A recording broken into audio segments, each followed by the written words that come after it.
Bhuteshwar one કવચનું લોકાર્પણ। પ્રકૃતિ પ્રવાસન અને આધ્યાત્મનો સંગમ બનશે। ભુજ અંજાર ધોરીમાર્ગ પર કુકમા બાયપાસ નજીક ભૂતેશ્વર વન કવચનું લોકાર્પણ કરવામાં આવ્યું।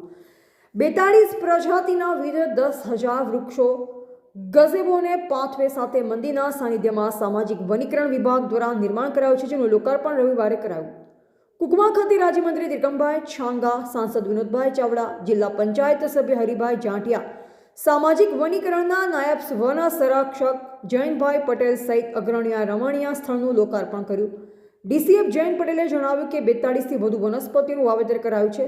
પક્ષીઓને ઘર આપે, છાયા આપે તેવી અને આયુર્વેદિક પ્રજાતિઓમાં વાવવામાં આવી છે। આસપાસના લોકોને પ્રાકૃતિક વાતાવરણ મળી રહે તે માટે ગઝેબો બનાવવામાં આવ્યો છે, જ્યાં બેસી લોકો પ્રાકૃતિક વાતાવરણ નિહાળી શકશે।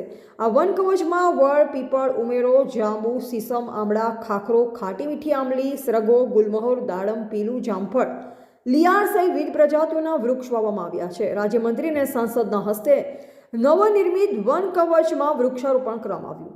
લોકાર્પણ વેળાએ સામાજિક વનીકરણના એસપીએફ પીએન વાઘેલા, આરએફઓ રાહુલભાઈ દેસાઈ સાથે રેન્જ સ્ટાફ જોડાયો। સ્થાનિક અગ્રણીઓમાં તાલુકા પંચાયત સભ્ય જૈનેશભાઈ વરુ, કુકમાના સરપંચ ગંગસ્વર રસીલાબેન રાઠોડ, ઉપસરપંચ ભૂપેન્દ્રસિંહ એમ સોઢા, દેવજીભાઈ આહિર, અનિલગીરી ગુંસાઈ, ભરતગીરી ગુંસાઈ સહિત અગ્રણીઓ જોડાયા।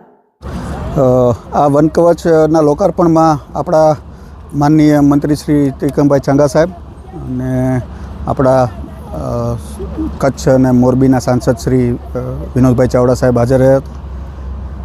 આ વન કવચમાં 42 કરતાં પણ વધારે અલગ અલગ જુદી જુદી જાતોની વનસ્પતિઓનું વાવેતર કરવામાં આવેલું છે, જેમાં છાંયો આપે તેવી પ્રજાતિ, પક્ષીઓને ફળ આપે તેવી પ્રજાતિ, સાથોસાથ આયુર્વેદના મહત્ત્વને ધ્યાનમાં રાખી આયુર્વેદને પણ રોપા ઉછેર કરવામાં આવશે।